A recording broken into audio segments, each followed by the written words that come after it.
Office শেষ করে নিজের কেবিনে বসে আছে রাফি। সারাক্ষণ মাথা বলতেই টেনশন। এই তো কয়েক মাস আগে কত কাঠখড় পুড়িয়ে তারপর এই চাকরিটা নিতে হয়েছে। আর আজকে কিনা চেয়ারম্যান স্যার এসে ঘোষণা দিয়ে গেলেন তিনি এই কোম্পানি আর চালাবেন না। কোম্পানিটি বিক্রি করে দিয়েছেন, আগামীকাল থেকে এই কোম্পানিতে অন্য একজন মালিক আসবে। ওনার পুরনো কোম্পানির শ্রমিকদের দিয়ে কাজ করাবেন আর বর্তমান শ্রমিক যারা আছে তাদের থেকে অনেকজনকেই ছাঁটাই করবেন। এই জন্যই হচ্ছে রাফির যত দুশ্চিন্তা। এদিকে তখনই রাফির কলিগ সিফাত এসে বলতে লাগলো, কি ব্যাপার ভাই, বাসায় যাবেন না নাকি? বাসায় গিয়ে আর কি করব, চিন্তায় তো সারা রাত ঘুম হবে না। কত কষ্ট করে একটা চাকরি জোগাড় করলাম, আর এখন কিনা আবার সেটাও চলে যাওয়ার পথে। আরে ভাই, এত চিন্তা করবেন না, এত চিন্তা করে কি লাভ আছে? কপালে যেটা আছে সেটাই তো হবেই। আল্লাহ আমাদের কপালে যেটা লিখে রেখেছেন সেটার উপরই ভরসা করা উচিত। আরে ভাই, আপনি তো আছেন আপনার মজা নিয়ে, আর এইদিকে আমার চিন্তায় মাথা খারাপ হয়ে যাচ্ছে। আপনার তো বাবার সম্পদ আছে, চাকরি না থাকলেও কিছু একটা করে খেতে পারবেন। এই ঢাকা শহরে আমার তো এইটুকু চাকরি সম্বল, অন্য কিছু তো নেই। আরে ভাই, সম্পদ থাকলে আমার বাবার আছে, আমার কোনো কিছুই নেই। তাছাড়া আপনি হয়তো জানেন না, আমি আমার বউ বাচ্চা নিয়ে ভাড়া করা বাসায় থাকি। ও আচ্ছা, আমি তো ভাবতাম আপনি আপনার নিজের বাড়িতে থাকেন। যাই হোক, নতুন এমডি কেমন হবে বা ওই ব্যাপারে আপনি কোনো কিছু জানেন কি? আরে না ভাই, আমি ওই ব্যাপারে কোনো কিছুই জানি না। তাছাড়া আমি লোকমুখে শুনেছি আমাদের নতুন এমডি নাকি একজন মেয়ে মানুষ এবং খুবই রাগী আর বদমেজাজি। কি বলেন ভাই, তাহলে তো কপাল গেল। মেয়ে মানুষ এমনিতেই ঝগড়াটে, ওরা সব সময় পিছনে কিছু একটা নিয়ে ঝামেলা করতেই থাকে। আর এখন যদি অফিসের বস হয়নি মানুষ, তাহলে আমাদের কপালে কি হতে চলেছে আল্লাহ ভালো জানে। আরে ভাই, এত চিন্তা করে কোনো লাভ নেই। আল্লাহ কপালে যেটা লিখে রেখেছে সেটা তো হবেই, সেটা তো আর আমরা ঠেকাতে পারবো না। তাহলে এত চিন্তা করে কি লাভ আছে? হ্যাঁ, সেটা আপনি ঠিক কথা বলেছেন, কিন্তু এখন যদি হঠাৎ করে চাকরিটা চলে যায়, তারপর তো আর এত সহজে কোথাও চাকরি পাবো না। আমাকে খুব খারাপ অবস্থার মধ্যে পড়ে যেতে হবে। অপরদিকে আমার মা খুব অসুস্থ, ওনার খুব তাড়াতাড়ি ঢাকায় এনে ভালো ডক্টর দেখানো প্রয়োজন। কি করব কিছুই বুঝতে পারছি না। এই কথা বলতে বলতে রাফি আর সিফাত দুজনেই অফিস থেকে বের হয়ে আসলো। অফিসের সামনেই একটা চায়ের দোকানে বসে দুজনে চা খেলো আর বেশ কিছুক্ষণ গল্প গুজব করলো। এভাবে দেখতে দেখতে সন্ধ্যা ঘনিয়ে রাত হতে চললো। তখনই সিফাতের মোবাইলে একটা কল আসলো। সিফাত মোবাইলটা হাতে নিয়ে দেখলো তার বউ তাকে ফোন করেছে। তাই সে রাফির কাছ থেকে বিদায় নিয়ে বাড়ির উদ্দেশ্যে রওনা দিল। আর এদিকে রাফি আরো কিছুক্ষণ সেখানে বসে রইলো, কারণ তার তো আর বাসায় বউ নেই যে তাকে ফোন দিয়ে বাসায় যাওয়ার কথা বলবে। রাত তখন আনুমানিক 1টার মতো বাজে।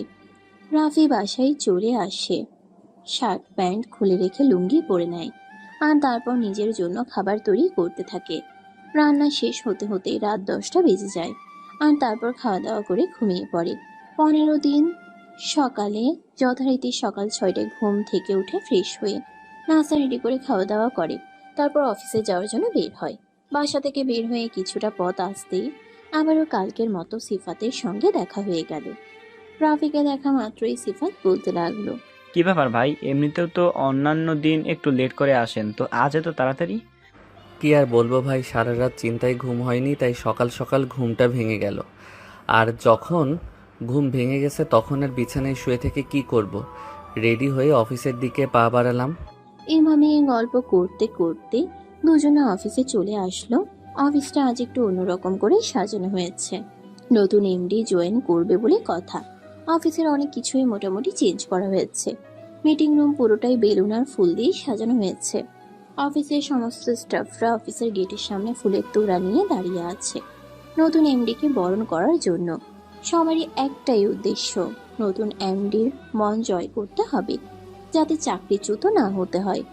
এদিকে রাফি আর সিফাত নিজেদের ব্যাগ আর লাঞ্চ বক্স কেবিনে রেখে সবার সঙ্গে তারা অফিসের গেটের সামনে চলে আসে। তখন প্রায় সকাল 10টার কাছাকাছি বাজে। বড় একটা গাড়ি অফিসের গেটের সামনে এসে দাঁড়ালো। কারণে বুঝতে বাকি রইল না এই গাড়িতে অফিসের নতুন এমডি এসেছেন। সবাই হাঁ করে গাড়ির দিকে তাকিয়েছে। তখনই প্রিয়াঙ্কা গাড়ির ভিতর থেকে নামলো। দেখে তো সবাই একদম অবাক। শর্ট প্যান্ট আর শার্ট পরা একজন যুবতী মেয়ে। মহিলা মানুষ অফিসের এমডি হয়ে আসবেন এটা সবাই জানতো, কিন্তু এরকম যুবতী মেয়ে সেটা জানতো না। যেমনই মেয়েটার সব তেমনি চেহারা, মাশাআল্লাহ একদম পরীর বাচ্চা বলা চলে। চোখে কালো সানগ্লাস দেওয়া। প্রিয়াঙ্কার সামনের দিকে এগিয়ে আসছে। সবাই ফুলের তোড়া দিয়ে বরণ করে নিচ্ছে। সবাই শেষে দাঁড়িয়ে আছে রাফি আর সিফাত। রাফি সামনে এসে দাঁড়িয়েই প্রিয়াঙ্কা বলতে লাগলো, কি ব্যাপার মিস্টার রাফি, আপনার হাতে ফুলের তোড়া নেই কেন? আপনি জানেন না আজ অফিসে নতুন এমডি জয়েন করেছে? যেভাবেই হোক তার মনোরঞ্জন করতে হবে, আর তার জন্য একটা ফুলের তোড়া তো আবশ্যক। কণ্ঠটা রাফির কিছুটা চেনা চেনা লাগছে, কিন্তু তাও ঠিকমতো চিনতে পারছে না। তখনই রাফি মাথা উঁচু করে প্রিয়াঙ্কার দিকে তাকায়। হ্যাঁ, চেহারাটাও চেনা চেনা লাগছে, কিন্তু কে এই মেয়েটা? তখনই আবারও প্রিয়াঙ্কা বলতে লাগলো, কি হলো মিস্টার রাফি? আমি আপনাকে কিছু জিজ্ঞাসা করেছি, আপনি আমার কথার উত্তর কেন দিচ্ছেন না? প্রিয়াঙ্কা, তুমি এখানে? রাফির মুখ থেকে এমন কথা শুনে উপস্থিত সবাই বিস্ময়ের দৃষ্টিতে রাফির দিকে তাকিয়ে আছে। কেউ কোনোভাবেই বুঝতে পারছে না রাফি প্রিয়াঙ্কার নাম ধরে কেন ডাকছে। তখনই প্রিয়াঙ্কা ধমক দিয়ে রাফিকে বলতে লাগলো, mister Rafi, stop your mouth. আপনি কাকে প্রিয়াঙ্কা বলে ডাকছেন? আপনি হয়তো ভুলে যাচ্ছেন আমি এই অফিসের নতুন এমডি এবং আপনার বস। রাফি তখন কিছুটা থতমত খেয়ে বলতে লাগলো, I am so sorry madam, আমার ভুল হয়ে গেছে। আপনি প্লিজ আমাকে ক্ষমা করে দিন। আমি ভুলেই গিয়েছিলাম আপনি আমাদের অফিসের নতুন এমডি। এখন থেকে এই কথাটা সব সময় মনে থাকে যেন। এখন থেকে দয়া করে আর কখনোই এই কথাটা ভুলে যাবেন না, তাহলে সেটা আপনার জন্য খুবই বিপজ্জনক হতে পারে। তো এখন বলুন, আমার ফুলের তোড়া কোথায়? না মানে আসলে ম্যাডাম, আমি তো ভুলেই গিয়েছিলাম আজ আপনি অফিসে আসবেন, তাই আপনার জন্য ফুলের তোড়া নিয়ে আসতে ভুলে গেছি। আচ্ছা ঠিক আছে, কোনো ব্যাপার না। কাল অফিসে আসার সময় আমার জন্য একটা ফুলের তোড়া নিয়ে আসবেন, এবং কাল থেকে যতদিন এই অফিসে চাকরি করবেন ঠিক ততদিনই সকালবেলা অফিসে আসার সময় আমার জন্য একটা ফুলের তোড়া নিয়ে আসবেন। মানে এসব আপনি কি বলছেন? প্রতিদিন আমি ফুল কোথায় পাবো? তাছাড়া আমি যে টাকা বেতন পাই আপনার জন্য, যদি ফুলের তোড়া নিয়ে আসি তাহলে মাস শেষে আমার পকেটে একটা টাকাও ঢুকবে না। যেসব ব্যাপারে আমি কোনো কিছুই সেসব ব্যাপারে আমি কোনো কিছুই জানতে চাই না। আপনাকে যেটা বললাম সেটা আপনাকে করতেই হবে, যদি আপনি আপনার চাকরি বাঁচাতে চান তাহলে। আর হ্যাঁ, আপনি এক্ষুনি আমার ক্যাবিনটা পরিষ্কার করে গুছিয়ে দিন। আরে ম্যাডাম, আপনার কি মাথা খারাপ হয়ে গেছে নাকি? আমি কেন আপনার কেবিন পরিষ্কার করে গুছিয়ে দিতে যাব? আপনার এইসব কাজ করার জন্য অফিসে অন্যান্য আরও অনেক লোক আছে। আমি অন্য লোকের থেকে কেন আমার কেবিন পরিষ্কার করাতে যাব? আমি তো আপনাকে বলেছি আমি আপনাকে দিয়ে পরিষ্কার করাবো, তার মানে আপনাকেই পরিষ্কার করতে হবে। চলুন এক্ষুনি। এই কথা বলে প্রিয়াঙ্কা রাফির হাত ধরে টানতে টানতে অফিসের ভিতরে নিয়ে চলে গেল। আর সেখানে উপস্থিত সবাই তাদের দুজনের দিকে হা করে তাকিয়ে আছে। কেউ কোনো কথা বলারও সাহস পাচ্ছে না, কারণ অফিসের এমডি ম্যাডাম বলে কথা। ওনার মুখের উপর কোনো কথা বলা অতটাও সহজ নয় যতটা সবাই মনে করছে। প্রিয়াঙ্কা অফিসের ভিতরে প্রবেশ করেই কেবিনের দিকে পা বাড়ায়। কেবিনের দরজার সামনে দাঁড়িয়ে রাফিকে বলতে থাকে, জাস্ট 5 মিনিটের মধ্যেই আপনি আমার কেবিনটা পরিষ্কার করে দেবেন। যদি এর থেকে 5 সেকেন্ড বেশি দেরি হয় তাহলে 25 সেকেন্ডের জন্য আপনার স্যালারি থেকে 100 টাকা করে কেটে নেওয়া হবে। ম্যাডাম, আপনি অফিসে আসতে না আসতেই কেন আমার সঙ্গে এসব শুরু করেছেন? আমি তো সেটাই বুঝতে পারছি না। আপনার সময় কিন্তু চলে যাচ্ছে, আর আমি কিন্তু পরিষ্কার করে বলে দিয়েছি প্রতি সেকেন্ডের জন্য 100 টাকা করে আপনার স্যালারি থেকে কেটে দেওয়া হবে। প্রিয়াঙ্কার এমন কথা শুনে রাফির মাথায় যেন আকাশ ভেঙে পড়ল। সে কি করবে আর কি করবে না সেটাই ভেবে পাচ্ছে না। তাই সে আর এক মুহূর্তও দেরি না করে কেবিনের ভিতরে প্রবেশ করলো এবং তাড়াহুড়ো করে সবকিছু গুছিয়ে রাখলো। তারপর সে প্রিয়াঙ্কাকে বলতে লাগলো, এই নিন ম্যাডাম, আপনার কেবিন রেডি। ঠিক আছে, আপনি এখন যেতে পারেন। তারপর যদি আপনাকে প্রয়োজন হয় তাহলে আমি আবারও আপনাকে ডেকে নিব। আর একটা কথা মনে রাখবেন, আপনি কিন্তু সর্বদা আমাকে সার্ভিস দেওয়ার জন্য প্রস্তুত থাকবেন। ম্যাডাম, আপনি এসব কি বলছেন? আমি কেন আপনাকে সার্ভিস দিতে যাব? আপনার পার্সোনাল কাজের জন্য অ্যাসিস্ট্যান্ট রাখা আছে, আপনি তাদের সহযোগিতা নিতে পারেন। মিস্টার রাফি, আমি আপনাকে আরও একটা কথা মনে করিয়ে দিচ্ছি। এই অফিসের মালিক বর্তমানে আমি যেটা সিদ্ধান্ত নেব সেটাই হবে আপনার সিদ্ধান্ত। আমি কোনো কাজ করব না। আশা করি আপনি বুঝতে পেরেছেন। রাফি তখন প্রিয়াঙ্কার কোনো কথার উত্তর না দিয়ে চুপচাপ সেখান থেকে চলে গেল। কারণ এখানে দাঁড়িয়ে দাঁড়িয়ে প্রিয়াঙ্কার কথার উত্তর দিলে তার চাকরিটা নিয়ে যাবে। তার চেয়ে বরঞ্চ এটাই ভালো হয় যে তার কথার কোনো উত্তর না দিয়ে থাকা। রাফি কেবিনে বসে বসে নিজের মাথা চাপড়াতে লাগলো। তখনই তার কলিগ সিফাত সেখানে উপস্থিত হয় আর তাকে বলতে থাকে। আর সে রাফিকে নিজের কপাল চাপড়াতে দেখে বলতে লাগলো, কি ব্যাপার ভাই, কি হয়েছে? আপনি নিজের কপাল নিজে চাপড়াছেন কেন?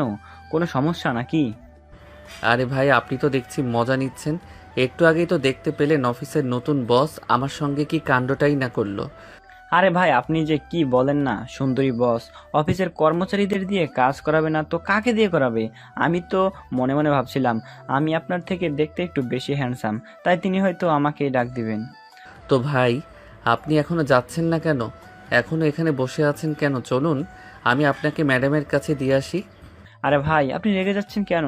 আমি তো আপনার সঙ্গে মজা করেছিলাম। তবে একটা কথা মানতেই হবে, আমাদের নতুন ম্যাডাম কিন্তু সত্যি অনেক সুন্দরী। হ্যাঁ, আপনাদের ম্যাডাম সত্যি অনেক সুন্দরী, আর যার জন্য প্রত্যেকটা ছেলে তার পিছনে পাগলের মতো ছোটে। আর কোনো সমস্যা নেই, চাইলে আপনিও ম্যাডামের সঙ্গে লাইন মারতে পারেন। আরে ভাই, এসব আপনি কি বলছেন? যদি ম্যাডামের মতো সুন্দরী, রূপবতী, গুণবতী আর কোনো ধনীর আদরের দুলালি আমার সঙ্গে প্রেম করতো কিংবা আমার বউ হতো, তাহলে তো আমার জীবনটাই বদলে যেত। কোনো সমস্যা নেই, আপনি যদি চান তাহলে আমি নিজেই আপনার ম্যাডামের সঙ্গে আপনার ব্যাপারে কথা বলতে পারি। আমি ওনাকে সরাসরি বলবো আপনি ওনাকে পছন্দ করেন আর ওনার সঙ্গে রিলেশন করতে চান। কিন্তু ভাই, পরে যদি আমার চাকরিটা চলে যায় তখন কি হবে? সেই ব্যাপারে তো আমি আপনাকে কোনো নিশ্চয়তা দিতে পারবো না, কারণ আমি তো আপনার ম্যাডামের খুব কাছের কেউ নই যে ম্যাডামের ব্যাপারে সব কিছু জানি। সিফাত তখন আর কোনো কথা না বলে চুপচাপ সেখান থেকে চলে গেল। আর এদিকে ঠিক তখনই অফিসের পিয়ন এসে রাফিকে বলতে লাগলো,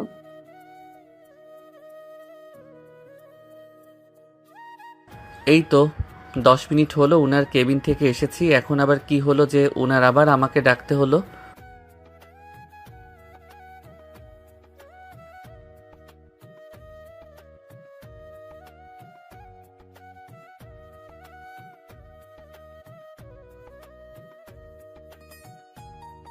ঠিক আছে, আপনি যান, আপনাকে কোনো চিন্তা করতে হবে না, আমি দেখা করে নেব। এই বলে রাফি পিয়নকে সেখান থেকে বিদায় করলো আর তারপর নিজের কপালে নিজেই 100 বার উষ্ঠা দিতে দিতে কেবিন থেকে বের হলো। প্রিয়াঙ্কার কেবিনের দরজার সামনে দাঁড়িয়ে রাফি প্রিয়াঙ্কাকে উদ্দেশ্য করে বলতে লাগলো, এক্সকিউজ মি ম্যাডাম, আমি কি ভেতরে আসতে পারি? না, আমি আপনাকে ডেকে পাঠিয়েছি ওখানে দাঁড়িয়ে থাকার জন্য। ওখানেই দাঁড়িয়ে থাকুন। এই কথা বলে প্রিয়াঙ্কা নিজের মতো কম্পিউটারে কাজ করতে লাগলো। আর এদিকে রাফি 5 মিনিট ধরে তার কেবিনের দরজার বাইরে দাঁড়িয়ে আছে। তখনই প্রিয়াঙ্কার পিয়ন আবারও সেখানে আসলো। রাফিকে দরজার বাইরে দাঁড়িয়ে থাকতে দেখে তিনি বলতে লাগলেন,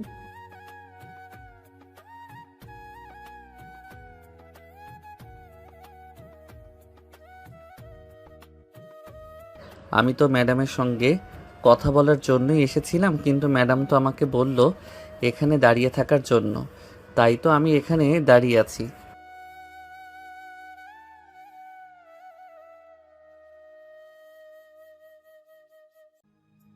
আপনার সাহেবের ইচ্ছে হয়েছে এখানে দাঁড়িয়ে থাকার জন্য, তাই তো আমি ওনাকে এখানে দাঁড় করিয়ে রেখেছি। আপনাকে বলেছিলাম আমার দুপুরের খাবারটা নিয়ে আসতে। আপনি কি খাবারটা নিয়ে এসেছেন? না ম্যাডাম, খাবারটা এখনো আসেনি। আমি অর্ডার দিয়ে রেখেছি, কিছুক্ষণের মধ্যেই হয়তো রাইডার এসে দিয়ে যাবে। ঠিক আছে, কোনো ব্যাপার না। খাবারটা এসে গেলে আপনি নিজ দায়িত্বে আবার কেবিনে পৌঁছে দেবেন, বুঝতে পেরেছেন?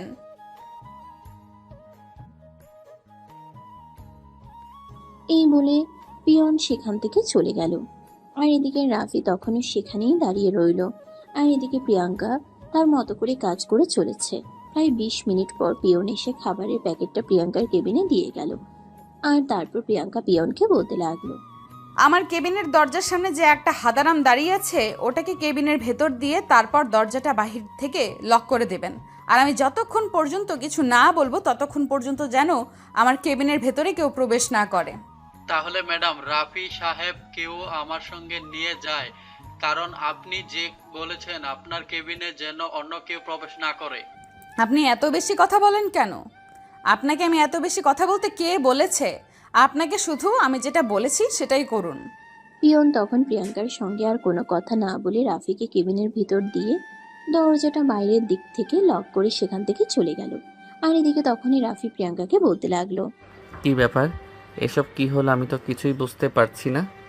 তুমি কেন এসব করছো বলো তো? মিস্টার রাফি, আপনি হয়তো ভুলে যাচ্ছেন আমি আপনার বস হই। সেটা কি করে ভুলে যাওয়া যায়? তুমি আমার বস, সেটা তো আমি সেকেন্ডে সেকেন্ডে টের পাচ্ছি। তাহলে আপনি আমার মুখে মুখে তর্ক করছেন কেন? আপনি জানেন না মুখে মুখে তর্ক করা আমি একদম পছন্দ করি না। আর আপনি আমাকে তুমি কেন বলছেন? আমি আপনার বস হই, আমাকে আপনি করে সম্মান দিয়ে কথা বলুন। দেখো প্রিয়াঙ্কা, আমি খুব ভালো করেই জানি তুমি আমার উপর প্রতিশোধ নিচ্ছ, কিন্তু আমার উপর প্রতিশোধ দিয়ে তোমার কী লাভ বলো শুনি? আমি তো আর ইচ্ছা করে তোমাকে ছেড়ে আসিনি। পরিস্থিতি আমাকে বাধ্য করেছে তোমার কাছ থেকে নিজেকে সরিয়ে নিয়ে আসতে। মিস্টার রাফি, আমার দুপুরের খাবার খাওয়ার সময় হয়ে গেছে, আর খাবারটা প্যাকেট করা আছে, আপনি এখন আমাকে খাবারটা খাইয়ে দেবেন। উফ, তুমি কেন করছো আমার সঙ্গে এরকম? আমি কেন তোমাকে খাবার খাইয়ে দেব? আর এটা অফিস, অন্য কেউ দেখলে আমার নামে বদনাম রটাবে। হ্যাঁ, আমিও শুধু তোমাকে এটাই বলতে চাইছি যে এটা অফিস, এবং এই অফিসের বর্তমান মালিক হলাম আমি। আর এই অফিসে চাকরি করতে হলে তোমাকে আমার কথা শুনেই চলতে হবে। তো যা বলছি তাই করো। প্রিয়াঙ্কা, প্লিজ তুমি আমাকে ক্ষমা করতে পারো। তুমি জানো এই অফিস থেকে চাকরিটা ছেড়ে দিলে আমি সহজে কোথাও চাকরি পাবো না। আর তুমি যা বলছো সেগুলো আমার পক্ষে করাও সম্ভব না। অসম্ভব বলতে এই পৃথিবীতে কোনো কিছুই নেই। তাছাড়া আমি তোমাকে সেরকম কোনো কিছু বলছিও না। তুমি এক্ষুনি আমাকে খাবারটা খাইয়ে দিবে, আর এটাই আমার শেষ কথা। রাফি তখন এই কাজটা করা ছাড়া নিজের চোখের সামনে অন্য কোনো উপায় খুঁজে পাচ্ছিল না। তাই সে বাধ্য হয়ে খাবারের প্যাকেট থেকে খাবারটা প্লেটে ঢেলে নিল, আর তারপর প্রিয়াঙ্কাকে খাবারটা খাইয়ে দিতে শুরু করলো। প্রিয়াঙ্কাও কোনো রকম দ্বিধাদ্বন্দ্ব না রেখে গোগ্রাসে গিলতে লাগলো। প্রিয়াঙ্কার খাওয়া মোটামুটি হয়ে এসেছে। তখন সে রাফিকে উদ্দেশ্য করে বলতে লাগলো, আমার খাবার খাওয়া হয়ে গেছে, এবার তুমি বাকিটা খেয়ে নিতে পারো। ওই কথা শুনে রাফি খাবারের প্লেটটা প্রিয়াঙ্কার টেবিলের উপর রেখে বেসিনে হাত ধোয়ার জন্য চলে যাচ্ছিল। তখনই পিছন থেকে প্রিয়াঙ্কা রাফির হাতটা ধরে ফেলে আর বলতে থাকে, কি ব্যাপার, কি হলো? তোমাকে আমি কি বললাম আর তুমি কি করছো? তুমি তো বললে তোমার খাওয়া শেষ হয়ে গেছে, তাই আমি হাত পরিষ্কার করতে যাচ্ছি। তোমাকে বললাম না খাবারটা খেয়ে নেওয়ার জন্য? তুমি খাবারটা খেয়ে তারপরেই হাত পরিষ্কার করতে যাবে। আমার ক্ষুধা নেই, আমি খাবো না। তাছাড়া আমি বাইরে খাবার খাই না, সেটা তুমি খুব ভালো করেই জানো। তোমার থেকে এত হাদিস আমি শুনতে চাইনি। তোমাকে শুধু যেটা বলেছি সেটাই করো, and this is my order. Rafi তখন রাগে খটমট করছে, ইচ্ছে করছে নিজের মাথা নিজেই কাটিয়ে ফেলতে। কিন্তু কি আর করবে, এখানে চাকরি করতে হলে তাকে প্রিয়াঙ্কার কথা শুনেই চলতে হবে। তাই সে আর কোনো উপায়ান্তর দেখতে না পেয়ে প্রিয়াঙ্কার কথা মতো বাকি খাবারটা খেয়ে নিল। রাফি নিজের কেবিনে আসতেই তার সহকর্মী সিফাত রাফিকে বলতে লাগলো, এটা জানার জন্য যখন আপনার এতই প্যারা, তাহলে সেটা আপনি আমাকে বলছেন কেন? আপনি নিজেই কি ম্যাডামের কাছে জিজ্ঞাসা করে আসুন না, ম্যাডাম আমাকে কি কথা বলেছিল, তাহলেই তো ঝামেলা চুকে যায়।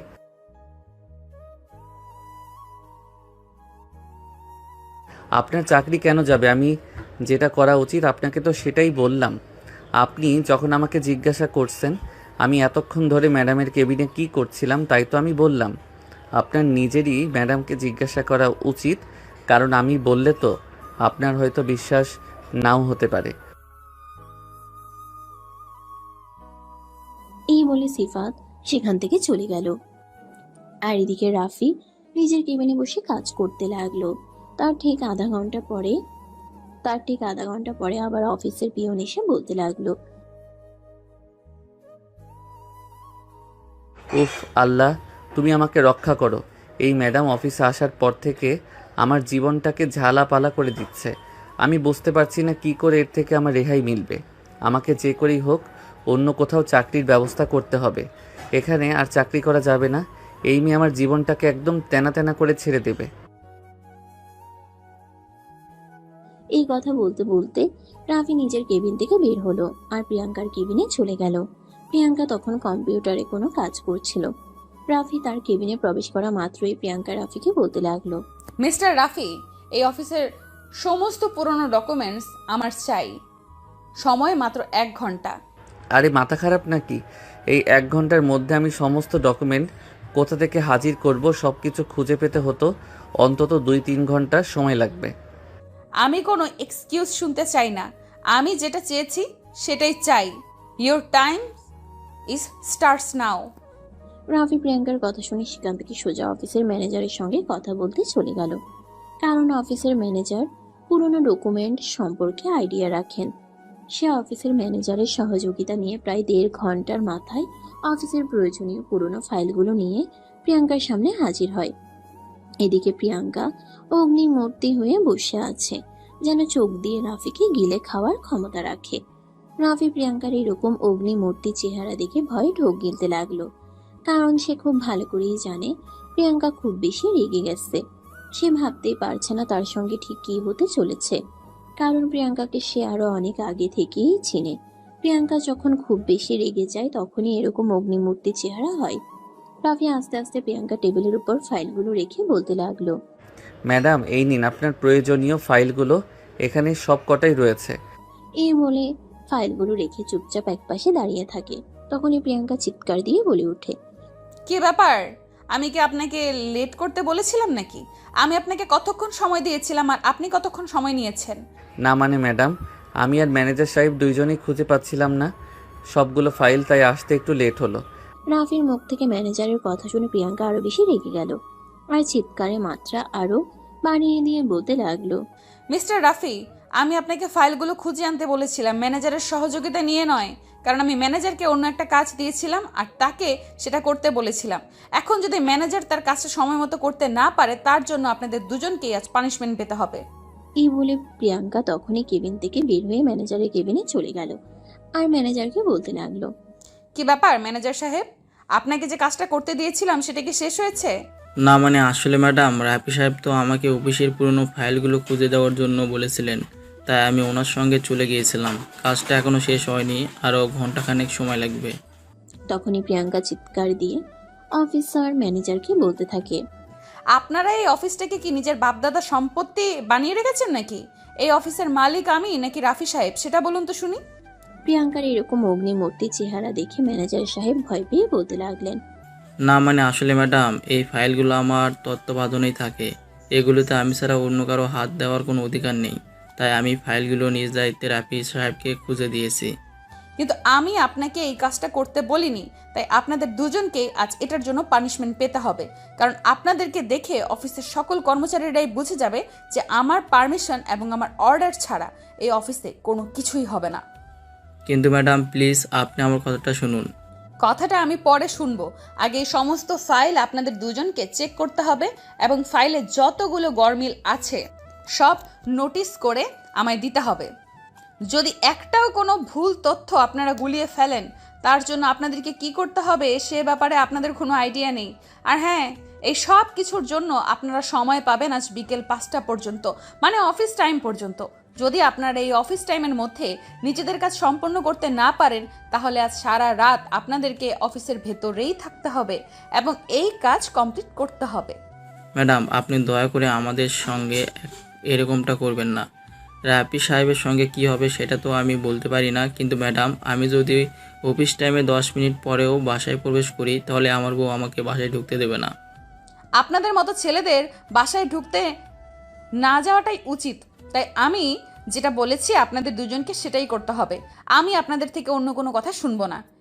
এই বলে প্রিয়াঙ্কা তক্ষণই ম্যানেজারকে দিন থেকে হন হন করে বের হয়ে চলে গেল। আর এদিকে রাফি হাঁ করে তাকিয়ে রয়েছে। তখনই ম্যানেজার সাহেব রাফিকে উদ্দেশ্য করে বলতে লাগলো, এটা কি হলো?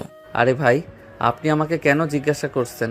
আপনি তো নিজেকেই দেখতে পেলেন, তারপর তো আর আমাকে জিজ্ঞাসা করার কোনো ওয়ে থাকে না। হ্যাঁ, আমিও তো সেটাই বলছি। যেখানে এই সব কাগজপত্র আমার তত্ত্বাবধানে থাকে, সেখানে আমার হাত ছাড়া অন্য কারো হাত দেওয়ার অনুমতি নেই। এটা বলার পরেও উনি কেন আমাদের দুজনের সঙ্গে এরকম করলেন, আমি তো সেটাই বুঝতে পারছি না। তাছাড়া এতগুলো ফাইল আমরা দুজন টানাটানি 2 দিন কাজ করলেও শেষ করতে পারবো না। সেখানে যদি রাতের বেলা বাসায় না গিয়ে এখানে বসে কাজ করতে হয়, আমার বউ আমাকে কি করবে সেটাই তো ভেবে পাচ্ছি না। সেটাই করবে যেটা আপনি ভয় পান। এই কথা বলে রাফি ম্যানেজারকে টেবিল থেকে বের হয়ে চলে আসতে চাইছিল। ঠিক তখনই প্রিয়াঙ্কা নিজের কেবিন থেকে সমস্ত ফাইলগুলো নিয়ে এসে রাফি আর ম্যানেজার সাহেবকে উদ্দেশ্য করে বলতে লাগলো, এই নিন, এখানে সমস্ত ফাইল রাখা আছে। এখন আপনারা দুজনেই ঠিক করুন কে কতগুলো ফাইলে কাজ করবেন। আমি শুধু আমার কাজ চাই, অন্য কোনো কথা শুনতে চাই না। কোনো এক্সকিউজ তো একদমই নয়। এই বলে ম্যানেজার টেবিলের উপর ফাইলগুলো ছুঁড়ে ফেলে প্রিয়াঙ্কা সেখান থেকে চলে গেল। আর এদিকে রাগে দুঃখে রাফি আর ম্যানেজার সাহেব দুজনেরই নিজের মাথার চুল ছিঁড়তে ইচ্ছে করছে। কারণ এদিকে ম্যানেজার সাহেবের বউ প্রচন্ড রাগী মানুষ। তিনি এমনিতেই ম্যানেজার সাহেবের সঙ্গে সবসময় খারাপ আচরণ করতেই থাকেন। একটু পান থেকে চুন খসে পড়লেই আর যেন রক্ষে নেই। আর এদিকে কিনা আজ অফিসের ম্যাডাম কষ্ট পাবে বলে দিয়েছেন এই ফাইলগুলোর কাজ শেষ করতে না পারলে ম্যানেজার সাহেব অফিস থেকে বের হতে পারবেন না। তাই তো তিনি মহা ঝামেলায় পড়ে গেছেন। এইসবই চিন্তা করছিলেন নিজের চেয়ারে বসে বসে। ঠিক এমন সময় ম্যানেজার সাহেবের বউ ম্যানেজার সাহেবকে ফোন করেন। ম্যানেজার সাহেব মোবাইলটা হাতে নিয়ে দেখেন ওনার স্ত্রী ওনাকে ফোন করেছে। উনি তো নাম্বার দেখিয়ে গলা শুকিয়ে গেল। ভয়ে ভয়ে ফোনটা রিসিভ করলেন। আর তখনই অপর প্রান্ত থেকে শুনতে পেলেন, এই শোনো, তুমি কিন্তু আজ অফিস ছুটি হওয়ার সঙ্গে সঙ্গে বাসায় চলে আসবে। আজ আমাদের ছোট ছেলের জন্মদিন, সেটা নিশ্চয়ই তোমার মনে আছে। আমি ওকে বলেছি সন্ধ্যায় ওকে নিয়ে বাইরে যাব। প্লিজ বউ, আমার লক্ষ্মীটি, তুমি একটু আমাকে বোঝার চেষ্টা করো। আজ আমি যেতে পারবো না। আমাদের অফিসে নতুন এমডি জয়েন করেছে, আমার অনেক কাজ আছে। তোর গাছের কুষ্টি কিলাই, তোকে আমি যেটা বলেছি সেটাই করতে হবে, তা না হলে তোর কপালে খারাপ আছে, এটা আমি বলে দিলাম। এই বলে তখনই ম্যানেজারের বউ ফোনটা কেটে দিল। আর এদিকে ম্যানেজার কি করবে সেটাই ভেবে পাচ্ছে না। তখনই তিনি রাফিকে বলতে লাগলেন, আজ আমার সঙ্গে যা কিছু হয়েছে সব কিছুর জন্য শুধুমাত্র আপনি দায়ী। আপনার জন্য আজ আমাকে এই ভোগান্তিতে পড়তে হয়েছে। আপনি যদি আমাকে এখান থেকে নিয়ে না যেতেন, আমি কাগজগুলো করে নিতাম, তাহলে আজ আমাকে এই ঝামেলায় পড়তে হতো না। এখন আমার সঙ্গে কি হবে সেটা একবার ভাবতে পারছেন? ম্যানেজার সাহেব শুনেন, আপনি আমাকে একা কেন দোষ দিচ্ছেন? আমি কি করলাম বলুন? আপনার চাইতে তো আমি আরও খারাপভাবে ফেঁসে গেছি। এখন শুনুন, কথা না বাড়িয়ে কাজ শুরু করুন। যদি টাইমের মধ্যে আমরা দুজনে কাজগুলো শেষ করে ফেলতে পারি তাহলে তো আর এখানে আমাদের থাকতে হবে না, তাই সময় নষ্ট করবেন না। এই বলে তারা দুজনে মনোযোগ দিয়ে কাজ করতে শুরু করলো। কিন্তু এতগুলো পাইজার কাজ বললেই করে ফেলা যায় না। তারা দুপুর 2টায় কাজ শুরু করে আর তখন বিকেল 5:30টার মতো বাজে। অফিস ছুটি হয়ে গেছে অনেকক্ষণ আগেই, কিন্তু তাদের সেই দিকে কোনো খেয়াল ছিল না। তারা দুজন নিজেদের মতো করে কাজ করছিল। অফিসের সবাই চলে যাওয়ার পর প্রিয়াঙ্কা ম্যানেজারের কেবিনে আসে। আর তখনই রাফিকে উদ্দেশ্য করে বলতে থাকে, কি ব্যাপার রাফি, কাজ কত দূর এগোলো? প্রিয়াঙ্কার কথায় তারা দুজনে কাজ রেখে কল্পনার জগৎ থেকে বাস্তবে ফিরে আসে। আর প্রিয়াঙ্কার দিকে তাকিয়ে বলতে থাকে, এই তো করছি, অর্ধেক প্রায় হয়ে গেছে, মনে হয় সময়ের মধ্যেই করে ফেলতে পারবো। মিস্টার রাফি, অলরেডি বিকাল 5:30 বেজে গেছে। আপনাদের টাইম আধা ঘন্টার উপরে হয়ে গেছে। আমি দয়া করে আপনাদেরকে আধা ঘন্টা টাইম বেশি দিয়েছিলাম, কিন্তু আপনারা আপনাদের টাইমে কাজ কমপ্লিট করতে পারেননি। তাই আপনাদের দুজনকে আজ সারা রাত এখানেই থাকতে হবে। ম্যাডাম প্লিজ, আপনি আমার সঙ্গে এরকমটা করবেন না। আর রাফি সাহেবের রেখে দিন, কিন্তু আমাকে যেতে হবে। আজ আমার ছোট ছেলের জন্মদিন। বউ একটু আগেই ফোন করে এটা জানিয়েছে, এখন আমাকে বাসায় যেতে হবে। তো আমি কোনো কথা শুনতে চাই না ম্যানেজার সাহেব। আমার শুধু কাজ প্রয়োজন, আমি কাজ চাই। আর হ্যাঁ, আপনি চাইলেই কাজ শেষ করে ওখান থেকে যেতে পারবেন না, কারণ এখন থেকে প্রতিদিন আমি আসার পর অফিসের গেট খোলা হবে, আর আমি চলে যাওয়ার পর অফিসের গেট সম্পূর্ণ তালা দিয়ে চাবি আমি আমার সঙ্গে নিয়ে যাব। তাই আমার অনুপস্থিতিতে কেউ অফিসে প্রবেশ কিংবা বাহির হতে পারবে না। প্লিজ ম্যাডাম, আপনি দয়া করে এরকমটা করবেন না। অন্তত চাবিটা রেখে যান, যাতে কাজ শেষ হলে বাসায় গিয়ে বইয়ে রাখতে অন্তত ভাঙাতে পারি। তা না হলে আমার বউ সব কিছু ফেলে রেখে বাবার বাড়িতে চলে যাবে, তখন আমি খুব ঝামেলায় পড়ে যাব। কিন্তু প্রিয়াঙ্কা ম্যানেজারের কোনো কথা না শুনে অফিস থেকে বের হয়ে চলে গেল। আর এদিকে রাফি ম্যানেজার দুজন মাথায় হাত দিয়ে বসে রইল। কি করবে কিছুই ভেবে পাচ্ছে না। ম্যানেজার সাহেবের ভয়ে গলা শুকিয়ে আসার মতো অবস্থা। কারণ ছেলের জন্মদিন বলে কথা, সেখানে যদি তিনি উপস্থিত হতে না পারেন তার সঙ্গে কিভাবে তিনি সেটা কল্পনা করেই পাচ্ছেন না। তখন তিনি আবারও রাফিকে উদ্দেশ্য করে বলতে লাগলেন, আপনার জন্য আজ আমার সঙ্গে এই দুর্গতি ঘটলো। এখন যদি আমার বউ রাগ করে বাপের বাড়ি চলে যায়, তাহলে কিন্তু আমার বউকে আমার বাসায় এনে দেওয়ার দায়িত্ব আপনার, এটা আমি আপনাকে বলে দিলাম। ঠিক আছে ভাই, সেই সব কিছু না হয় পরে চিন্তা করে দেখা যাবে, কিন্তু এখন আগে কাজটা শেষ করেন, তারপর দেখি কি হয়। যদি একবারই অফিস থেকে বের হতে পারি না তাহলে চাকরির গোষ্ঠী কিলাই। এই বলে তারা দুজনেই কাজ করতে লাগলো। কাজ শেষ হতে হতে রাত 12টার মতন বেজে গেল। কাজ শেষ হওয়ার পর তারা দুজনে অফিস থেকে বের হওয়ার জন্য নানান রকম প্রচেষ্টা করলো, কিন্তু কোনো চেষ্টাই সফল হলো না। তারা অফিসের ছাদে যাওয়ার চেষ্টা করছিল, কিন্তু ছাদের গেটেও তালা দেওয়া ছিল আর বাইরের গেটেও তালা দেওয়া। তাই তারা কোনোভাবেই অফিস থেকে বের হতে পারেনি। বাধ্য হয়ে আবারও তাদেরকে কেবিনেই ফিরে আসতে হলো। তখনই ম্যানেজার সাহেব রাফিকে উদ্দেশ্য করে বলতে লাগলো, আচ্ছা মিস্টার রাফি, আমি তো এটাই বুঝতে পারছি না ম্যাডাম এমন কেন করছে। এটা তো কোনোভাবেই আমার মাথায় ঢুকছে না। ভাই আপনি দয়া করে আমাকে এটা জিজ্ঞাসা করেন না। আগের জন্মে আমি একটা পাপ করেছিলাম, আর যার ফল আমি এখনও ভোগ করছি। বলুন না শুনি, কারণ সারা রাত তো আর এখানে বসে বসে মাছি মারতে পারবো না। তার চাইতে বরঞ্চ চলুন তার গল্পটাই শুনে নেওয়া যাক। ভাই, সেই ভয়ঙ্কর অতীত শোনার চাইতে এখানে বসে বসে মাছি মারা অনেক ভালো। আরে ভাই বলুন না, আমি তো শুনতে চাইছি। আপনার বলতে সমস্যা কোথায়? আপনি বলতে শুরু করুন, আমি ঠিক শুনে নেব। এই বলে ম্যানেজার সাহেবকে অনেক রিকোয়েস্ট করতে লাগলো তার অতীত সম্পর্কে বলার জন্য।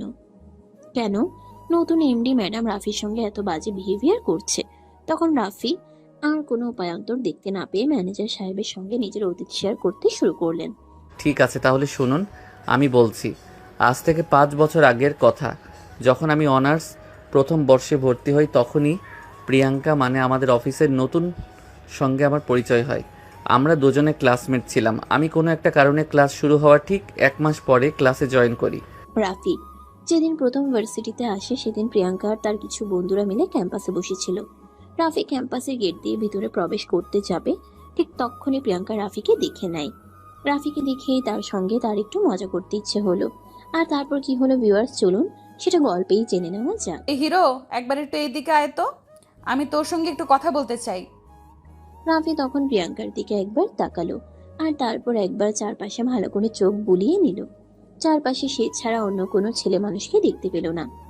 তখনই সে প্রিয়াঙ্কাকে উদ্দেশ্য করে বলতে লাগলো, আসসালামু আলাইকুম আপু, আপনি কি আমাকে কিছু বলছেন? কেন, তুই কি কানা নাকি? তুই কিছু দেখতে পাস না? কেন, তুই কি কানা নাকি? তুই কিছু দেখতে পাস না? আশেপাশে তুই ছাড়া অন্য কেউ আছে নাকি যে আমি অন্য কাউকে কিছু বলতে যাব? না মানে আসলে আপু, আমি তো আপনাকে চিনি না, আর আপনিও আমাকে চিনেন না। তাহলে আপনি কেন আমায় ডেকেছেন? আমি তো সেটাই বুঝতে পারছি না। তোর সঙ্গে প্রেম করতে ইচ্ছে হয়েছে তাই তোকে দেখেছি। এখন কথা না বাড়িয়ে আমার কাছে আয়। রাফি একটু সহজ সরল টাইপের ছেলে মানুষ, কারণ সে গ্রাম থেকে বেড়ে উঠেছে। শহরের পরিবেশে সেরকম অভ্যস্ত নেই। শহরে এসেছে শুধু পড়াশোনা করার জন্য। আশ্রয় হিসেবে স্থান পেয়েছে ছোট খালের বাসায়। তবে সেখান থেকেও পরিষ্কার জানিয়ে দেওয়া হয়েছে ওনাদের বাসায় শুধুমাত্র 2 মাস থাকতে দেওয়া হবে। তারপর রাফিকে নিজের জায়গা নিজেকেই খুঁজে নিতে হবে। অপরদিকে ফ্যামিলিতে কেউ বলে দেওয়া হয়েছে রাফিকে ফ্যামিলি থেকে পড়াশোনার জন্য খরচ দেওয়া হবে না। রাফি যদি পড়াশোনা কন্টিনিউ করতে চায় তাহলে তার নিজের পড়াশোনার খরচ নিজেকেই বহন করতে হবে।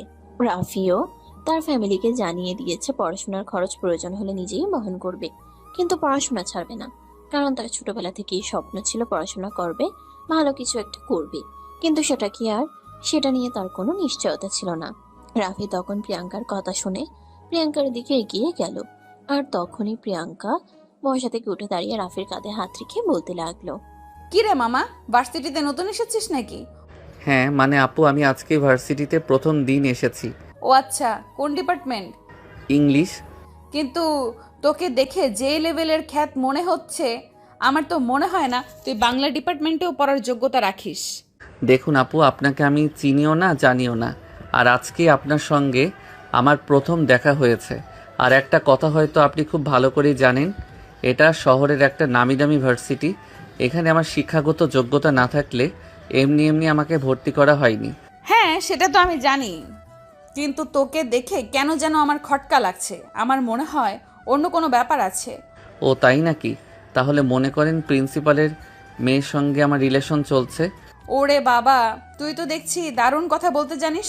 তোকে দেখে মনে হয়েছিল তুই হাবাগোবা, কিন্তু তুই প্রমাণ করে দিয়েছিস তুই হাবাগোবা নস। আচ্ছা আপু, ঠিক আছে, আপনার যেটা মনে হয় আমি সেটাই, কিন্তু আপাতত আমাকে যেতে দিন। এই বলে রাফি প্রিয়াঙ্কাকে পাশ কাটিয়ে সেখান থেকে চলে গেল আর নিজের ক্লাস খুঁজে নিল। এর কিছুক্ষণ পরে ক্লাস টিচার চলে আসার তখনই প্রিয়াঙ্কা আর তার বন্ধুরা ক্লাসের ভিতরে প্রবেশ করে। প্রিয়াঙ্কা এই ক্লাসের ভিতরে প্রবেশ করেছে এটা দেখে রাফি কিছুটা অবাক হয়। তারা চাইতে বেশি অবাক হয় যখন কিনা দেখে প্রিয়াঙ্কা রাফি যে বেঞ্চে বসেছে ঠিক সেই বেঞ্চে এসে বসেছে। তখনই রাফি প্রিয়াঙ্কার দিকে তাকিয়ে প্রিয়াঙ্কাকে বলতে থাকে, আপনি এখানে? হ্যাঁ, তোর কোনো সমস্যা হচ্ছে নাকি আমি এখানে থাকলে? আরে না, এসব আপনি কি বলছেন? আপনি এখানে থাকলে আমার কেন কোনো সমস্যা হতে যাবে?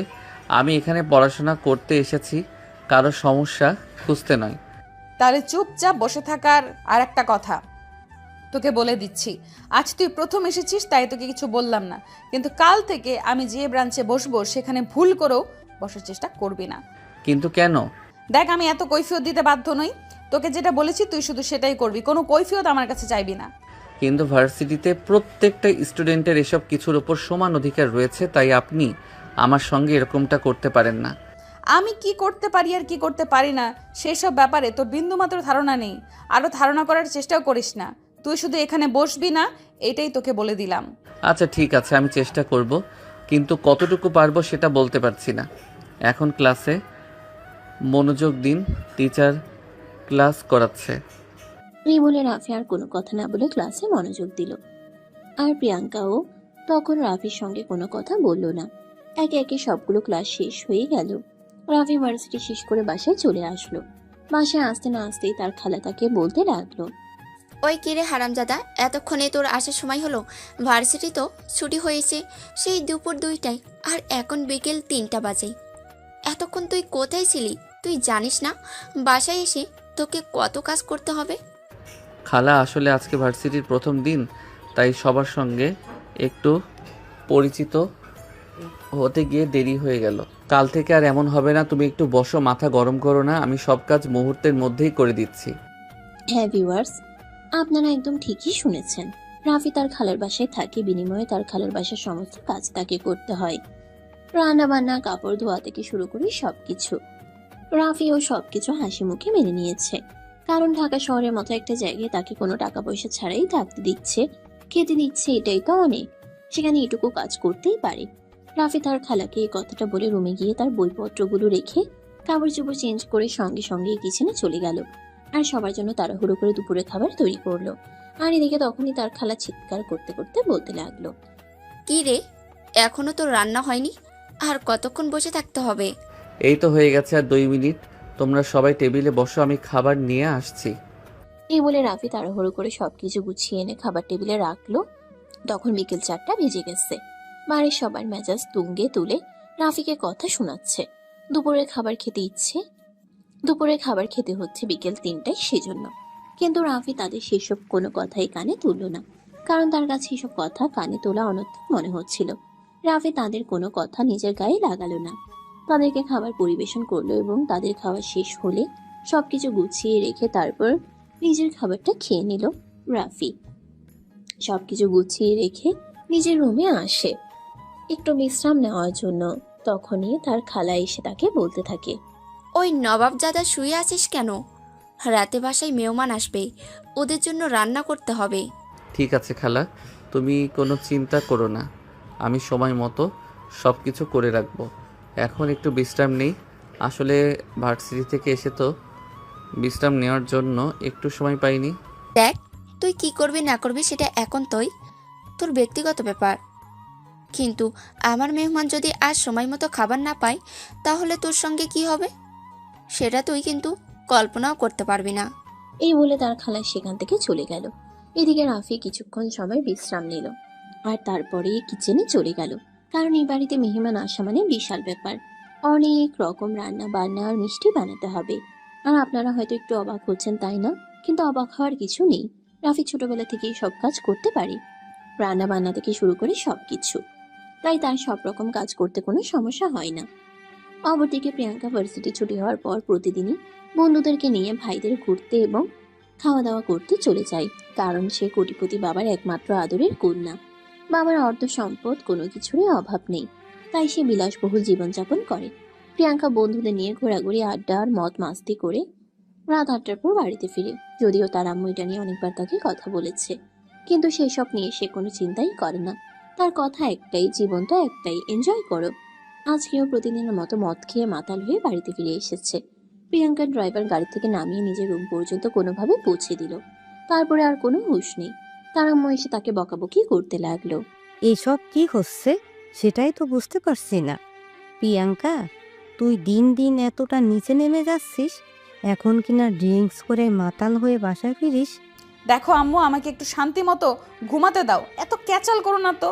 আমার বাবার এত এত টাকা পয়সা, আমি যদি একটু মজা মাস্তি না করি তাহলে এই টাকা পয়সাগুলো কে ফুরাবে সেটা আমায় বলতে পারো? তুমি হয়তো এটা ভুলে যাচ্ছ যে সব কিছু তোমার বাবাকে অনেক কষ্ট করে উপার্জন করতে হচ্ছে, আর তুমি সেগুলো এভাবে নষ্ট করছো। আমার কিন্তু তোমার কাছ থেকে এটা একদমই আশা করি না।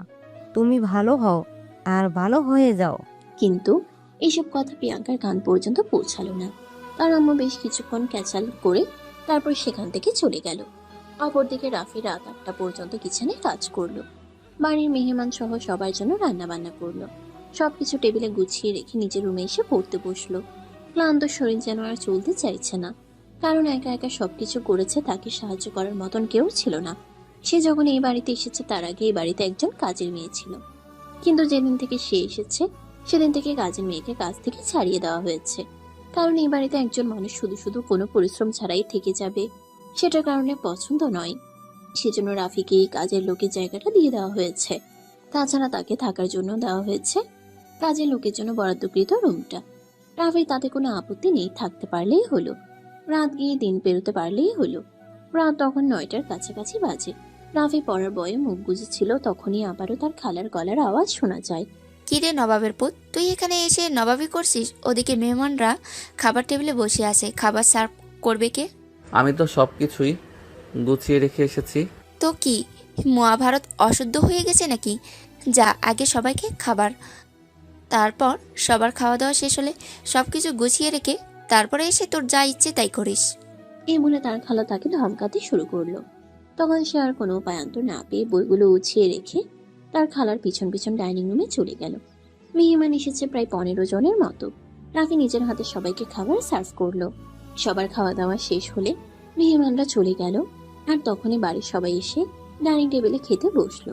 রাফি তখন তাদের সবাইকেও খাবার সার্ভ করে সবার খাওয়া দাওয়া শেষ হলে রাফি দেখলো পাতিলে আর কোনো খাবার অবশিষ্ট নেই। এদিকে তার পেটে ক্ষুধায় ইঁদুর দৌড়াদৌড়ি করছে। এই কারণ সে দুপুরবেলা অল্প খাবার খেয়েছিল, আর এখন রাত 12টা বাজে।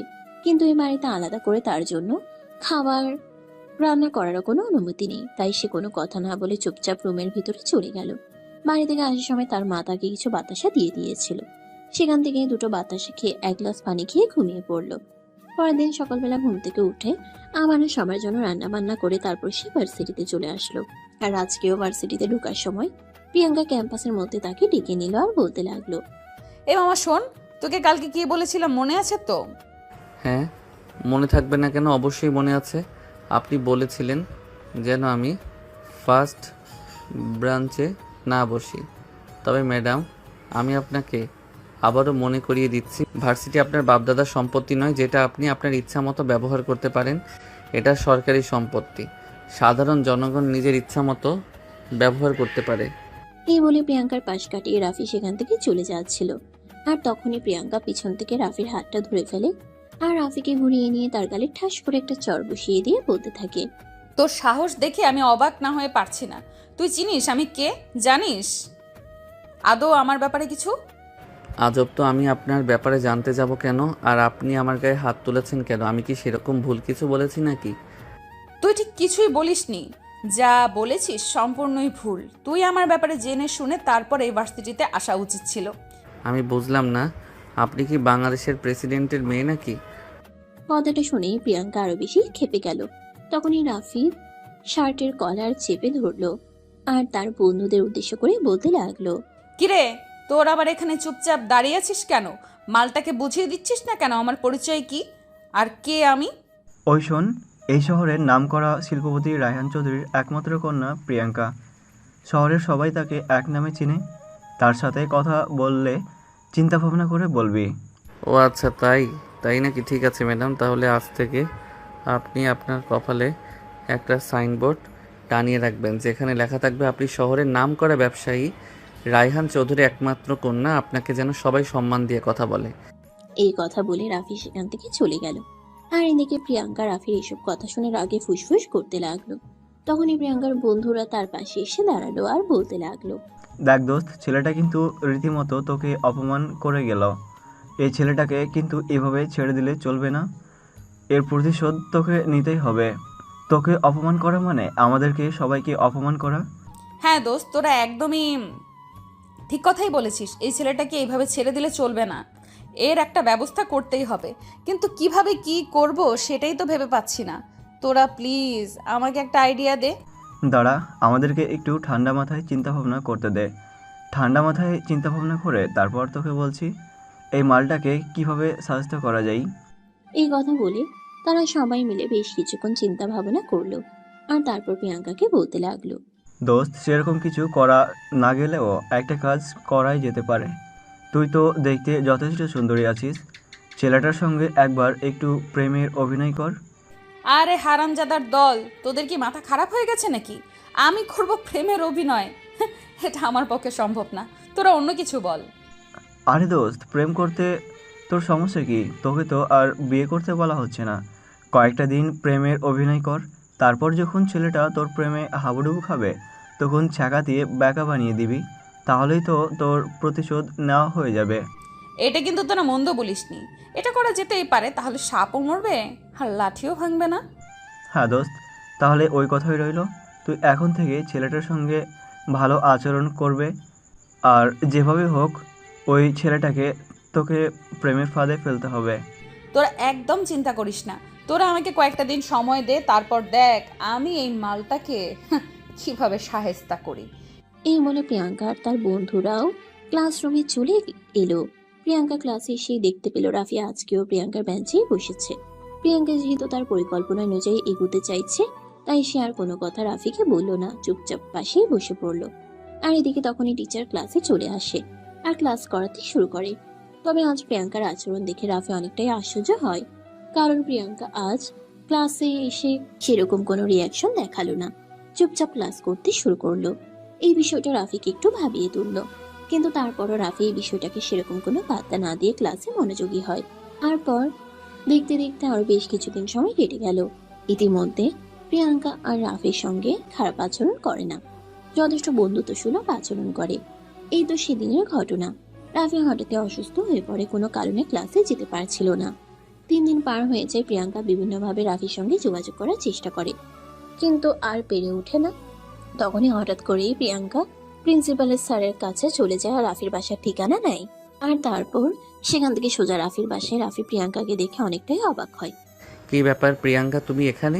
হ্যাঁ, তুমি কয়েকদিন ধরে ক্লাসে যাচ্ছ না, তাই বাধ্য হয়ে আমি তোমার খোঁজ নিতে এলাম। এই তো শরীরটা ভালো যাচ্ছে না, কয়েকদিন ধরে প্রচণ্ড জ্বর ছিল, আজ একটু কমেছে তাই উঠে বসতে পেরেছি। ডাক্তার দেখাওনি? ডাক্তার দেখানোর মতো সামর্থ্য আমাদের নেই, রুমমেট ফার্মেসি থেকে ওষুধ এনে দিয়েছে। এভাবে বললে চলে? তুমি আমার সঙ্গে চলো, আমি তোমাকে ডাক্তার দেখাবো। এই বলে প্রিয়াঙ্কা একরকম জোর করেই রাফিকে বিছানা থেকে উঠিয়ে নিল। তারপর রাফিকে নিয়ে বাসা থেকে বের হলো।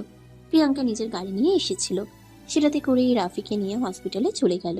সেখানে ডাক্তার দেখানোর কাজকর্ম শেষ করে রাফি সমস্ত ওষুধপত্র প্রিয়াঙ্কা নিজের পকেটের টাকা দিয়ে কিনে দিল। আর তারপর আবারও রাফিকে তার হোস্টেল রুমে ফিরিয়ে দিয়ে আসলো। তারপর কেটে গেল 4-5 দিন। প্রিয়াঙ্কা প্রতিদিনে ক্লাস শেষ হলে রাফির সঙ্গে দেখা করতে যেত, তার সঙ্গে কিছুক্ষণ সময় কাটাতো, গল্প গুজব করতো, আর তারপর চলে আসতো। এদিকে রাফিকে প্রেমের ফাঁদে ফেলানোর প্রচেষ্টা চালাতে চালাতে কখন যে প্রিয়াঙ্কা নিজেই রাফির প্রেমে পড়ে গেল সেটা প্রিয়াঙ্কা নিজেই বুঝতে পারলো না। রাফির প্রতি এখন তার অন্যরকম এক অদ্ভুত মায়া কাজ করে। দেখতে দেখতে বেশ কিছুদিন চলে যায়। প্রিয়াঙ্কার রাফির প্রতি অনেকটাই আসক্ত হয়ে পড়েছে। এদিকে হঠাৎ করে রাফির বাড়ি থেকে খবর আসে তার বাবা অসুস্থ, তাকে গ্রামে যেতে হবে। সেদিন রাতের বেলা খবর পেয়ে সেদিন রাতেই রাফি গ্রামের উদ্দেশ্যে রওনা দেয়। কিন্তু দুর্ভাগ্যজনক ব্যাপার হলো তাদের গ্রামের বাড়িতে বিদ্যুৎ এবং নেটওয়ার্কের সুব্যবস্থা সেরকম ছিল না, যার কারণে সেখানে যাওয়ার পর প্রিয়াঙ্কার সঙ্গে যোগাযোগ সম্পূর্ণরূপে বিচ্ছিন্ন হয়ে যায়। আর এদিকে প্রিয়াঙ্কা পাগলের মতো হয়ে যায়, যাকে পাই তার কাছে রাফির ব্যাপারে জিজ্ঞাসা করে আর খোঁজ নিতে থাকে। আরে ভাই, তোরা কেউ অন্তত রাতের ব্যাপারে আমাকে কোনো কিছু বল। ছেলেটা হুট করে কোথায় অদৃশ্য হয়ে গেল, কিছুই তো বুঝতে পারছি না। আর দোস্ত, আমরা যদি রাফির ব্যাপারে কোনো খোঁজ খবর জানতাম তাহলে অবশ্যই তোকে এ ব্যাপারে জানাতাম। কিন্তু একটা কথা বুঝতে পারছি না, তুই রাফির ব্যাপারে এত উতলা কেন হয়ে পড়ছিস? আমি কোনো কিছু জানি না আর কোনো কিছুর ব্যাপারে জানতেও চাই না। তবে আমি রাখির সঙ্গে একটু দেখা করতে চাই, তার সঙ্গে একটু কথা বলতে চাই। আমার নিঃশ্বাস বন্ধ হয়ে আসছে। কিন্তু আমাদেরকে অন্যরকম মনে হচ্ছে। আমাদের তো মনে হচ্ছে তুই রাফিকে প্রেমের জালে ফাঁসাতে গিয়ে তুই নিজেই তার প্রেমের ফাঁদে ফেসে গেছিস? যদি তাই হয়ে থাকে তাহলে তাই। রাফি ছেলেটা কোন দিক থেকে খারাপ? আমি তো তার মধ্যে কোনো খারাপ দেখতে পাই না। এই যে তার সঙ্গে তোরা আর আমি এত খারাপ আচরণ করেছি, কই সে তো কোনো রিয়াকশন করেনি। কিন্তু দোস্ত দেখ, কোথায় তুই আর কোথায় রাফি? তুই কোটিপতি বাবার একমাত্র আদরের ললনা, আর রাফি গ্রাম থেকে উঠে আসা চাষার ছেলে। এটা মাথায় রাখিস। দেখ, কে চাষার ছেলে আর কে জমিদারের ছেলে ওসব আমি কিছু জানতে চাই না, আর জানার কোনো আগ্রহও আমার নেই। তবে রাফিকে আমার লাগবে। এই বলে প্রিয়াঙ্কা সেখান থেকে চলে গেল। আর এদিকে রাফি গ্রামের বাড়িতে এসেছে আজ পঞ্চম দিন। মোবাইলটা পাশের বাড়ির থেকে একটু চার্জ দিয়ে নিয়ে এসেছে, কিন্তু নেটওয়ার্ক তেমন পাচ্ছে না। তাই বাড়ি থেকে বের হয়ে পুকুর পাড়ে এসে বসে। তখন একটু নেটওয়ার্ক পায়, আর তখনই সামনেই মেসেজ আসতে থাকে। রাফি মোবাইলটা হাতে নিয়ে দেখতে থাকে। প্রিয়াঙ্কার মোবাইল নাম্বার থেকে কয়েক শত মেসেজ এসেছে। ওখানে সর্বশেষ মেসেজ ছিল, রাফি প্লিজ তুমি আমার মেসেজটার রিপ্লাই দাও। কোথায় তুমি? কি হয়েছে তোমার? আর তুমি আমার সঙ্গে কন্ট্যাক্ট করছো না কেন?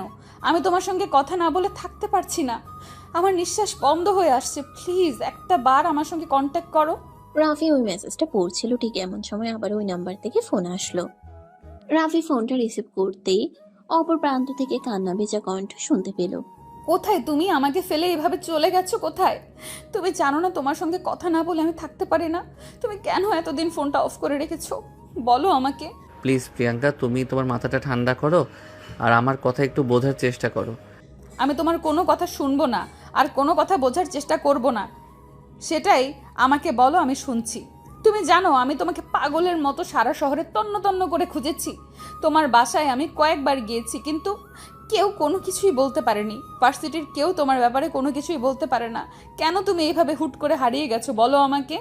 আরে তুমি এইভাবে রিয়্যাক্ট কেন করছো? আমার আব্বু অসুস্থ, সেদিন রাতে হঠাৎ করে খবর পাই, তাই গ্রামে এসেছি আব্বু আম্মুর সঙ্গে দেখা করার জন্য। হ্যাঁ, সেটা তুমি গিয়েছো, ভালো করেছো, কিন্তু তুমি আমার সঙ্গে বলে যেতে পারতে, আমি নিশ্চয়ই তোমাকে আটকে রাখতাম না। কি আশ্চর্য, আমি কেন তোমার সঙ্গে বলে আসতে যাব? আমি তো সেটাই বুঝতে পারছি না। তুমি আমার আর 10টা বন্ধুর মতোই সাধারণ একজন বন্ধু। তাছাড়া তখন সময় ছিল না কারোর সঙ্গে কোনো কিছু বলে তারপর বাসা থেকে বের হওয়ার, তাই আমি হুট করে চলে এসেছি এখানে। এভাবে রিয়্যাক্ট করার মতো তো আমি কোনো কিছুই দেখতে পাচ্ছি না। তোমাকে অত কিছু দেখতে হবে না, আর বুঝতেও হবে না। তুমি কবে ঢাকায় ফিরে আসছো সেটাই বলো। আব্বুর শরীরের অবস্থা এখন মোটামুটি ভালো। আমি মনে হয় কাল পরশু নাগাতে ঢাকায় ব্যাক করতে পারি।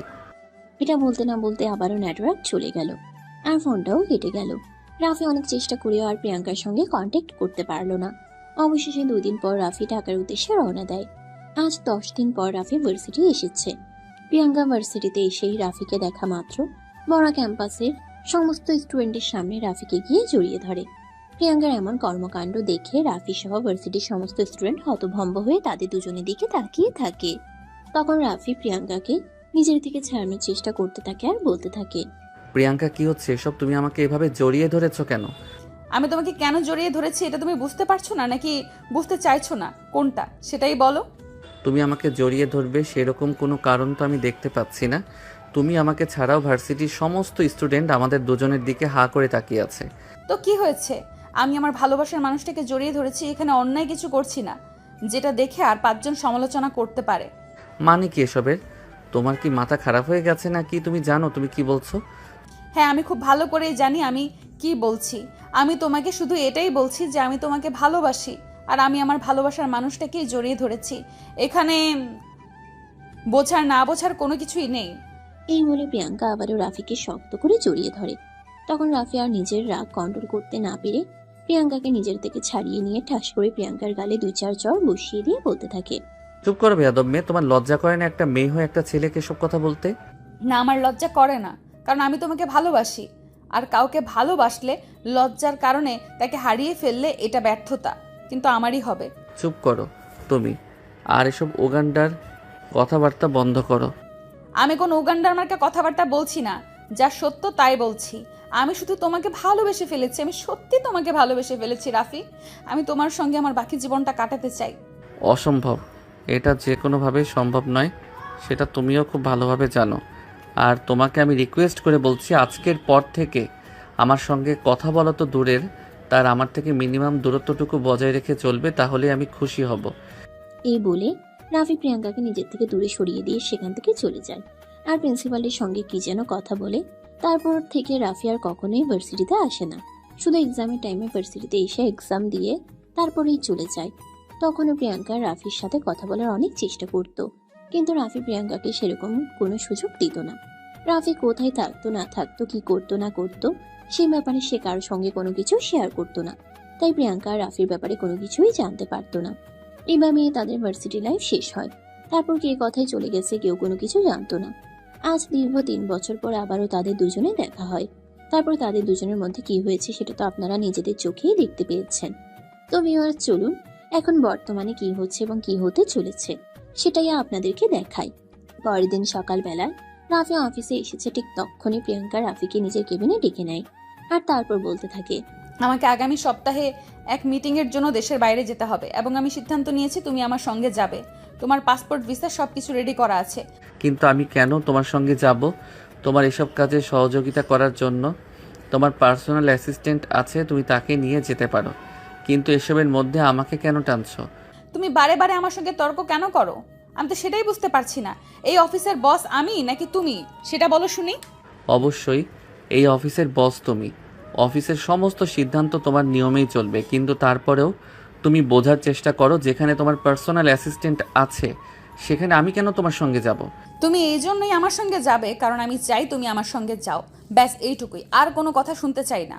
যদি নিজের চাকরি বাঁচাতে চাও তাহলে রেডি থাকবে, আমি আগামী শুক্রবার সন্ধ্যায় তোমার বাসায় গাড়ি পাঠিয়ে দিব, তুমি আমার বাসায় চলে আসবে আর তারপর দিন সকালে দুজনে ওখানেই থেকেই রওনা দিব। আর হ্যাঁ, তোমার প্রয়োজনীয় কোনো কিছু নেওয়ার প্রয়োজন নেই, তোমার যা যা লাগবে সব আমি ওখান থেকে কিনে দেব, আর কিছু আমি এখান থেকেও কিনে নিয়েছি। কিন্তু তুমি কেন আমার জন্য এসব কিছু কিনতে গেলে আমি তো সেটাই বুঝতে পারছি না। কি চাইছো তুমি সেটাই বলো শুনি। সময় হলে ঠিক বুঝতে পারবে, এখন আমার সঙ্গে তর্ক করো না। আমার সঙ্গে কেউ তর্ক করুক, এটা যে আমি পছন্দ করি না সেটা তুমি খুব ভালোভাবেই জানো। এই বলে প্রিয়াঙ্কা নিজের কাজে মনোযোগ দিল। আর এদিকে রাফি প্রিয়াঙ্কার কাছ থেকে কোনো উত্তর না পেয়ে নিজের কেবিনে চলে গেল আর কাজ করতে লাগলো। এরপর দেখতে দেখতে সপ্তাহটা চলে গেল। রাফি ভুলে গিয়েছিল প্রিয়াঙ্কার বলা সেই কথাটা। সেদিন ছিল শুক্রবার। রাফির হাতে কোনো কাজ না থাকায় সে বসে বসে গল্পের বই পড়ছিল। তখনই হঠাৎ করে হোস্টেলের একটা ছেলে এসে তাকে খবর দিল তাকে নেওয়ার জন্য একটা গাড়ি এসেছে। তখনই রাফির টনক নড়েছে। তখনই প্রিয়াঙ্কার কথা মনে পড়তেই তার ফোনটা বেজে উঠল। মোবাইলটা হাতে নিয়ে দেখে প্রিয়াঙ্কা নিজেই তাকে কল করেছে। সে কলটা রিসিভ করে আর তখনই অপর প্রান্ত থেকে শুনতে পায়, গাড়ি পৌঁছে গেছে, তোমাকে কোনো কিছু রেডি করতে হবে না, শুধু বাসা থেকে বের হয়ে আসো তাহলেই হবে। কিন্তু কোনো চিন্তা নাই, যা বলেছি তাই করো, আমি কোনো কথা শুনতে চাই না। এই বলে প্রিয়াঙ্কা রাফিকে কোনো কথা বলার সুযোগ না দিয়ে ফোনটা কেটে দিল। আর এদিকে রাফি বাধ্য হয়ে বাসা থেকে বের হয়ে গাড়িতে উঠে বসে। রাত 9টা। প্রিয়াঙ্কার বাড়ির সামনে এসে গাড়িটা দাঁড়ায়। বিশাল বড় এক রাজকীয় বাড়ি। ড্রাইভার গাড়ি থেকে নেমে রাফিকে গাড়ি থেকে নামালো আর তারপর ড্রাইভার রাফিকে নিয়ে বাড়ির ভিতরে প্রবেশ করলো। বাড়ির ভেতরে দেখতে ঠিক রাজপ্রাসাদের মতো। ড্রাইভার রাফিকে নিয়ে বাড়ির ভিতরে প্রবেশ করে সোজা দোতলায় চলে গেল। বিশাল বড় একটা বেডরুম। ড্রাইভার রুমের ভিতর প্রবেশ করে প্রিয়াঙ্কাকে ডাকতে শুরু করলো। ম্যাডাম, আমিও ওনাকে নিয়ে এসেছি। আচ্ছা ঠিক আছে, তুমি চলে যাও, আমি ওনার সঙ্গে কথা বলে নিব। ড্রাইভার তখন আচ্ছা ঠিক আছে এই কথা বলে সেখান থেকে চলে গেল। আর রাফি রুমের ভিতর দাঁড়িয়ে দাঁড়িয়ে অপেক্ষা করতে লাগলো, কিন্তু তখনও প্রিয়াঙ্কার কোনো দেখা মিলল না। প্রায় 20 মিনিট পর প্রিয়াঙ্কা ওয়াশরুম থেকে বের হলো। রাফিকে দেখে প্রিয়াঙ্কা বলতে লাগলো, আরে তুমি এখানে দাঁড়িয়ে আছো কেন? তাহলে কি করব? যাও, আমার ওয়াশরুম থেকে হাত ধুয়ে ফ্রেশ হয়ে আসো, দুজনে একসঙ্গে ডিনার করব। রাফি তখন কোনো উপায়ান্তর দেখতে না পেয়ে ওয়াশরুমে ঢুকে গেল। ফ্রেশ হয়ে আসতে না আসতেই দেখতে পেল প্রিয়াঙ্কার সারা রুম খাবারের গন্ধে মোমো করছে। রাফি রুমে প্রবেশ করা মাত্রই প্রিয়াঙ্কা বলতে লাগলো, আজ এই সবগুলো খাবার আমি নিজের হাতে রান্না করেছি তোমাকে নিয়ে একসঙ্গে খাবো বলে, কারণ কাল সকালে তো সময় পাবো না, সকাল 8টায় আমাদের ফ্লাইট, তাই খুব ভোরেই বের হয়ে যেতে হবে বাসা থেকে। এই বলে প্রিয়াঙ্কা রাফিকে খাবার টেবিলে ডেকে নেয় আর দুজনে একসঙ্গে খাওয়া দাওয়া করে। এদিকে খাওয়া দাওয়া শেষ হতে না হতেই রাফির 2 চোখে ঘুম চলে আসে। তখনই রাফি প্রিয়াঙ্কাকে বলতে থাকে, আমার খুব ঘুম পেয়েছে, এখন ঘুমাতে হবে। আমি কোন রুমে ঘুমাবো? কথা বলা শেষ হওয়ার আগেই রাফি ঘুমের মধ্যে ঢলে পড়ে।